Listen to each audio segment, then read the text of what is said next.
Hace más de 700 años, un grupo de parias conocidos como los mexicas vagaban por el centro de lo que hoy es México. No tenían tierras, no tenían amigos, pero tenían una promesa. Su dios, Huitzilopochtli, les había dictado una visión: busquen un águila posada sobre un nopal, devorando una serpiente. En el año 1325, en un islote pantanoso en medio del lago de Texcoco, la profecía se cumplió. Pero había un problema: el lugar era un lodazal. Sin embargo, lo que para otros era un pantano inútil, para los mexicas fue el lienzo de la ciudad más avanzada de su tiempo. Clavaron miles de estacas de madera de sabino en el fondo del lago, crearon plataformas de piedra y, sobre el agua, levantaron Tenochtitlán. Pero ¿cómo sobrevive una metrópoli rodeada de agua salobre? Con ingeniería pura. Los mexicas no se adaptaron al lago, lo domesticaron. Crearon las asterisco-chinampas, un sistema agrícola que hoy llamaríamos hidropónico. Eran rectángulos de tierra flotante tejidos con varas de sauce y rellenos de lodo fértil del fondo del lago. Estas parcelas eran tan ricas en nutrientes que podían alimentar a una población de 200,000 personas. Pero el agua era el verdadero desafío. Construyeron una albarrada, un dique de 16 kilómetros de largo, para separar las aguas dulces de las saladas y evitar inundaciones. La ciudad se dividió en 4 barrios, conectados por calzadas de piedra tan anchas que 10 caballos podrían caminar de frente, y acueductos que traían agua cristalina desde los manantiales de Chapultepec. Tenochtitlán era, literalmente, una ciudad que flotaba. La economía, el corazón de Tlatelolco. La economía azteca era una red perfecta de tributos y comercio. El epicentro era el mercado de Tlatelolco. Imaginen un espacio donde el silencio no existía, se escuchaba el murmullo de 60,000 personas comprando y vendiendo a diario. No usaban monedas metálicas. El sistema se basaba en el trueque, pero para ajustar valores utilizaban pseudomonedas. Granos de cacao, el oro líquido. Mantas de algodón, cuachtli para compras mayores. Canutos de plumas rellenos de polvo de oro. Los pochtecas eran la pieza clave. Eran mercaderes viajeros de élite que recorrían distancias increíbles hasta las costas y selvas del sur. Ellos traían el lujo, plumas de quetzal, jade, turquesa y pieles de jaguar. Pero los pochtecas tenían un doble rol: eran los ojos y oídos del emperador. Donde iba un comerciante, pronto llegaba el ejército mexica. La estratificación social: ¿cómo se llegaba al poder? A diferencia de las monarquías europeas, en Tenochtitlán el rango no siempre era una herencia ciega, era algo que se debía ganar, especialmente en el campo de batalla. 1. El Huey Tlatoani. El gran orador. No era un rey absoluto por derecho de sangre, sino que era elegido por un consejo de nobles y guerreros entre los miembros más aptos de la familia real. Debía ser un estratega militar y un líder religioso impecable. 2. Los pipiltin, nobles, la aristocracia. Ocupaban los cargos de jueces, sacerdotes y administradores.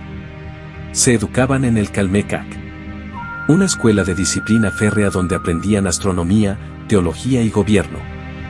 3. Los guerreros de élite, aquí es donde la movilidad social era real. Un plebeyo, Macehualtín, podía ascender al rango de guerrero águila o guerrero jaguar si lograba capturar enemigos vivos en batalla. Estos rangos les otorgaban tierras, exención de impuestos y el derecho a beber pulque en público.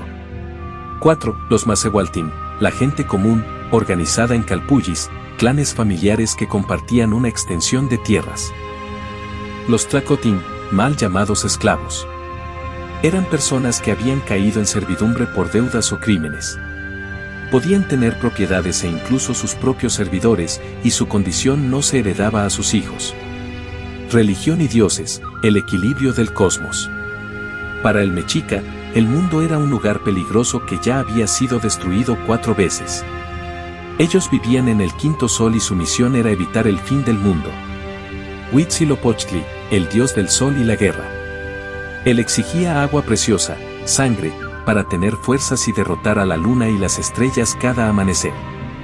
Tlaloc, el señor de la lluvia. Crucial para la supervivencia, pero temido por sus rayos y tormentas. El templo mayor tenía 2 capillas en la cima, una para la guerra y otra para el agua, el equilibrio perfecto entre la vida y la destrucción. Quetzalcóatl, la serpiente emplumada, dios del viento y la sabiduría, creador de la humanidad. Tezcatlipoca, el espejo humeante, dios de la noche, el destino y la magia, quien observaba todo lo que hacían los hombres. Esta fe se reflejaba en el ulama, el juego de pelota. No era un deporte de ocio, era una representación del movimiento de los astros. Golpear la pesada pelota de hule con la cadera era un acto sagrado que a veces terminaba con el sacrificio del capitán del equipo ganador, un honor máximo para asegurar la continuidad del universo. Guerra y ocaso. La guerra era la industria principal de Tenochtitlán. Pero su objetivo no era matar, sino capturar. El arma principal, el macuahuitl, una espada de madera con filos de obsidiana, estaba diseñada para incapacitar al enemigo. Las guerras florales eran combates rituales organizados solo para obtener prisioneros para los templos. Tenochtitlán fue el pináculo de la civilización mesoamericana. Una ciudad de poetas, filósofos, ingenieros y guerreros que, en menos de 200 años, pasaron de ser nómadas perseguidos a los dueños del mundo conocido. Los aztecas no estaban solos, vivían rodeados de enemigos que los despreciaban. Sus principales adversarios fueron los tlaxcaltecas, una nación valiente que nunca se doblegó, y los purépechas de Michoacán, quienes poseían armas de cobre y fueron de los pocos que lograron derrotar a los mexicas en batalla. También estaban los habitantes de Cholula y los mixtecos. Sin embargo, para los aztecas, la guerra no era una explosión de caos, sino un sistema de recaudación. Peleaban para imponer tributos. Si una tribu perdía, debía entregar miles de mantas de algodón, toneladas de maíz y plumas preciosas. Esta presión constante creó un resentimiento tan profundo en las tribus vecinas que, años después, se convertiría en la clave de la caída de Tenochtitlán. ¿Por qué eran tan temidos? El miedo era su arma más letal. No era solo su destreza física, sino su guerra psicológica. Imagina ver a miles de hombres avanzando en silencio, vestidos como jaguares y águilas, con el rostro pintado de negro y amarillo. El sonido de los caracoles marinos y los silbatos de la muerte, que emulaban gritos humanos desgarradores, quebraba la voluntad de cualquier ejército antes del primer choque. Además, su táctica de combate era aterradora, no buscaban matarte rápido. El objetivo era capturarte vivo.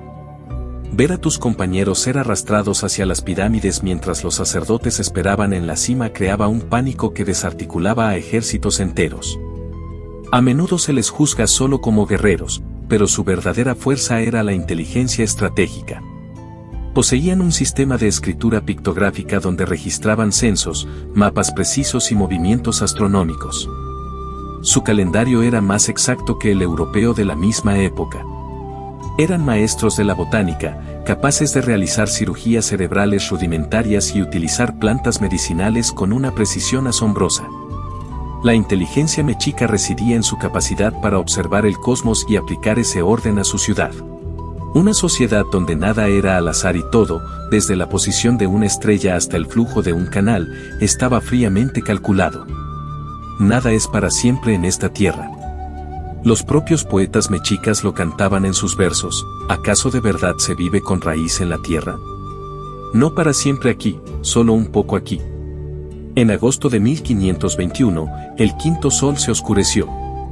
No fueron solo las armaduras de hierro o la pólvora los que derribaron a Tenochtitlán, fue el peso de su propio imperio, la rebelión de miles de pueblos cansados de su yugo y el azote de enfermedades invisibles. Imaginen el silencio que siguió al último grito de guerra. La ciudad de los canales, la joya turquesa del lago, fue demolida piedra por piedra. El templo mayor, donde alguna vez se tocó el cielo, fue sepultado bajo el peso de una nueva cultura. Las aguas que protegían a los mexicas fueron drenadas, y sus dioses, convertidos en estatuas enterradas en el olvido. Pero miren con atención. Debajo del asfalto de la Ciudad de México, el corazón de Tenochtitlán aún late.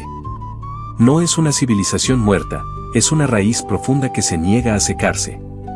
Porque mientras alguien hable de un águila sobre un nopal, mientras el maíz siga alimentando a su gente, el imperio de los hijos del sol nunca dejará de existir.